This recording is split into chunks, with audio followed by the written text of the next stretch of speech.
उत्तरी कैरोलिना की सर्द हवा और दो भाई विल्बर और ऑरविल राइट, जिनकी आंखों में एक सपना था, इंसान को परिंदों की तरह उड़ते हुए देखना। यह सपना कोई आज का नहीं था। सदियों से लोग उड़ना चाहते थे, कभी पंख बांधकर पहाड़ से कूदे, कभी गुब्बारे बनाए, लेकिन आज तक कोई भी इंजन वाली मशीन नहीं बना पाया था जो जमीन से उठकर आसमान में टिक सके। और यहीं से शुरू हुआ इतिहास, जब इन दो भाइयों ने बनाया दुनिया का पहला हवाई जहाज राइट फ्लायर, जिसे सही मायनों में कहा जाता है मानव इतिहास का पहला इंजन चालित, नियंत्रित और सफल हवाई यान। इस फ्लायर की बनावट बहुत ही साधारण पर जटिल थी। ढांचा पूरी तरह से लकड़ी, कैनवास और लोहे की पतली डंडियों से बना था।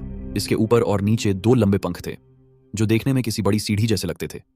इसके बीच में पायलट को लेटकर उड़ाना पड़ता था ताकि शरीर से हवा कम टकराए और संतुलन बना रहे। 12 हॉर्स पावर का था, जो राइट भाइयों ने खुद डिजाइन किया था। यह इंजन एक चेन सिस्टम से 2 प्रोपेलर चलाता था जो विमान को पीछे से धक्का देता था।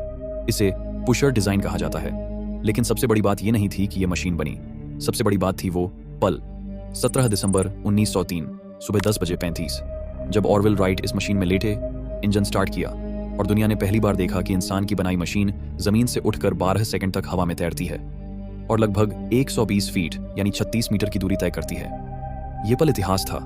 यही वो शुरुआत थी जहां से इंसान का उड़ान भरने का सपना एक एक करके साकार होने लगा।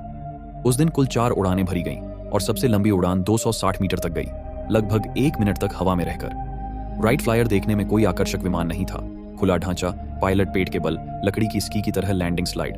लेकिन यही मशीन वो थी जिसने आसमान की पहली सीढ़ी रखी। इस उड़ान में कोई गंभीर दुर्घटना नहीं हुई, बस लैंडिंग में हल्के झटके आए, क्योंकि उस जमाने में रबर के पहिए भी नहीं थे। लेकिन राइट फ्लायर ने यह दिखा दिया कि अब इंसान सिर्फ सपने में ही नहीं, हकीकत में भी उड़ सकता है। यही था वो दिन जब जमीन से आसमान की दूरी पहली बार मापी गई, पंखों से नहीं,